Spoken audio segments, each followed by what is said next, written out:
Hi, my name's Paul Cook. I'm a psychologist and I'm an associate professor at the University of Colorado College of Nursing. I'd like to talk to you about this question, why we don't do what's good for us in terms of changing unhealthy behaviors. As humans, we're all in the same situation. We have the experience of wanting to improve our health, which requires us to do something different. Maybe it's to eat differently, maybe it's to exercise more, maybe it's to stop smoking. And if you have a chronic illness, then those problems multiply. You also may have to take medication. You also might have to monitor your blood sugar or your breathing or some things like that. You may have to pay attention to your sleep, symptoms that you have, and try to do things to manage those symptoms. The problem is, even when we have good intentions, we want to change these things, we have good understanding of why we need to make those changes, it's actually relatively hard to change our own behavior.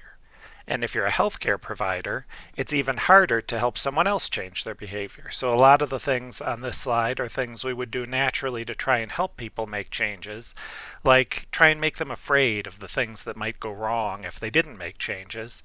In fact, that can sometimes be counterproductive. It can make people so scared that they don't want to think about it. If you're a smoker and I tell you how difficult your life is going to be if you don't give up smoking, that might stress you out. And when you're stressed out, the thing you may want is a cigarette. And people actually aren't even good reporters. They don't have an understanding for themselves of why they do the things they do.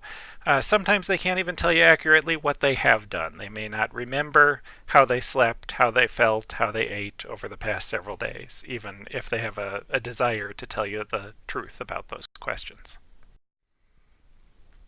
Daniel Kahneman, who's another psychologist and a Nobel laureate in economics, proposed in a book called Thinking Fast and Slow a couple of years ago that people have this kind of gap between their intentions and their behaviors because literally they have two different mental systems operating inside their brain. And he called these System 1, System 2, we call them the intuitive and the narrative systems. The idea here is the narrative system is what we normally think of as us. It's our beliefs, our conscious thoughts, our attitudes, the things that are experienced by us and that we're able to talk about in language. It tends to be a little bit of a slow system. It tends to be pretty deliberative, logical, which all sound like good things, but it's limited. It can only do one thing at a time. Attention is a very limited resource. We're not as good at multitasking as we think we are. Now, on the other hand, the intuitive system is actually very good at multitasking. It's probably older from an evolutionary standpoint. It operates quickly, fast. If you're familiar with this idea of heuristics and biases, it's the part of your mind that makes snap judgments about things. It's the part that allows you to drive a car without thinking about it. And you get to work and you say, now what did I see along the way? I wasn't really paying attention. It's the part that allows you to catch a ball. If I throw a ball at you, your hand goes up and you wrap your fingers around it and you match the ball's velocity and you've caught it. And that's the intuitive system at work moving your hand for you. If you stopped and tried to use the narrative system to say, maybe now I need to raise my hand and where are my fingers and how fast is that going and so forth, the ball would hit you in the face. You just wouldn't have a good way to get that hand up in time. So this is a key piece of our theory, is that the intuitive system is fast, the narrative system is slow. The key implication of that down the bottom of this slide is the intuitive system is the one that produces most of our behaviors. The narrative system just can't do it. What it can do is it works more like a sports commentator. It's telling you what just happened and what we think is going to happen next. But the narrative system is the announcer. It's not the one actually down on the field playing the game. Here's a diagram that we use to show what's going on in the two different systems. So when we encounter something in our environment, the stimulus on the left here, it sets off both systems at the same time. We notice something at two different levels, one that we're able to talk about, one that it's maybe affecting our brain that we don't even know that it's affected us that way. Up on the top, it sets off conscious experiences, beliefs, thoughts, things that we can talk about.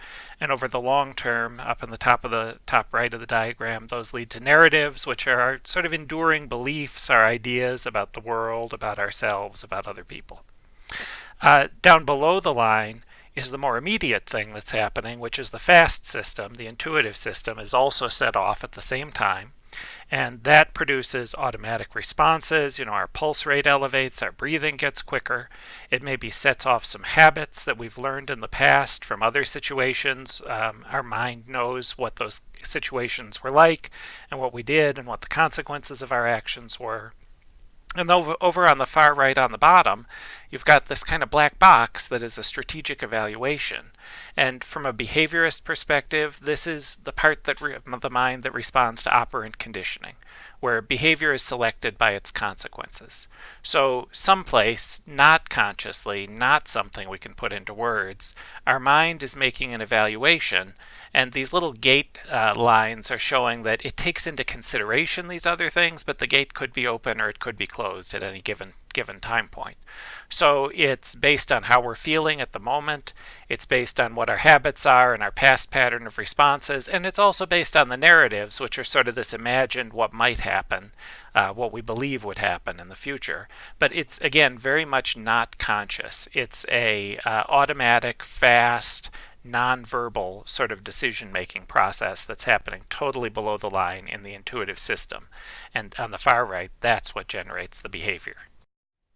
I'd like to give you some sources of evidence for this theory because it's a different way of looking at ourselves, of understanding the mind. The first comes from the philosophy of consciousness, where philosophers have increasingly begun to talk about consciousness in these multiple ways, that there's sort of the automatic part that's maybe generating actions in the moment, and then there's the narrative part that is telling stories about what's happening to us. And that they respond in different ways to circumstances, and really that this narrative function is the purpose of higher cognition, is what consciousness is all about. And the argument that they make for this is because language is what allows us to draw abstraction. So we have a dog at home, and instead of just saying, this is Fido, we'd say Fido is an example of a Cocker Spaniel, and a Cocker Spaniel is a kind of dog, and a dog is a kind of mammal. And that we're able to sort of have these circles within circles within circles that define concepts in our world. None of that would be possible without the narrative system, without language. But it's not a feature of the world itself. So we could get by perfectly well in a lot of circumstances without those categories, but when we encounter a new situation, then sometimes the narratives come into play. Now, behavioral economics is the field Daniel Kahneman, the psychologist who proposed some of these things, is known for. And his work is characterized by a list of cognitive biases and heuristics. And so people who do this kind of work in behavioral economics usually say the mind works these ways, and it has a whole list of 10 or 12 different things that are sort of blind spots or problems. And so our proposal in this paper is that you can actually account for most of those biases more parsimoniously by just understanding this one principle of immediacy, that the intuitive system is active when something is right now, and the narrative system when something is future or past.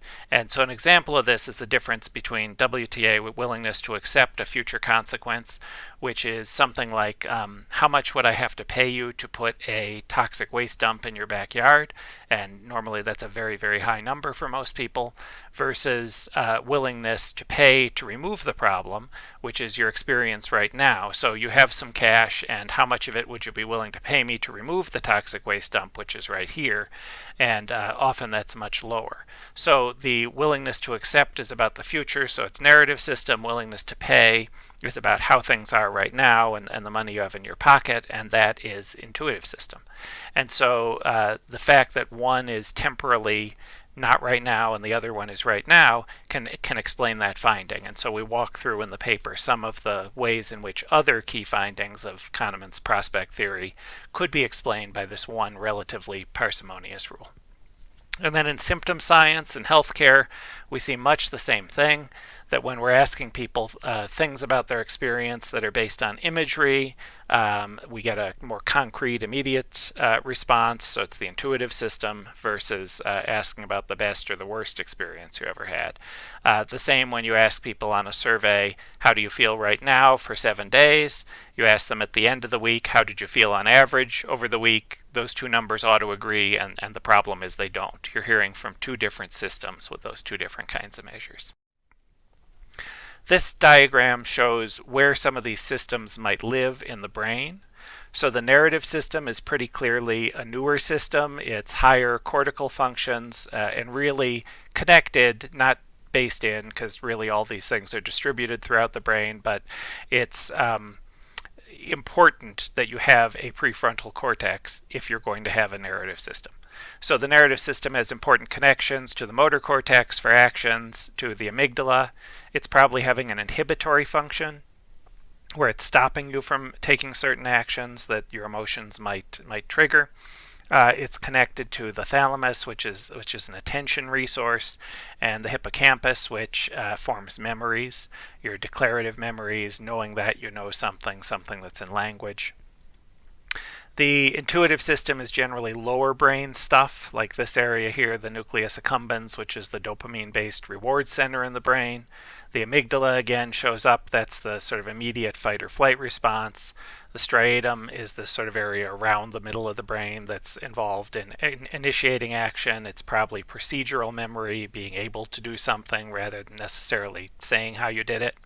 And then the insular cortex, also kind of in the midbrain, that involves snap decisions, and this is the heuristics and biases. So it's very fast.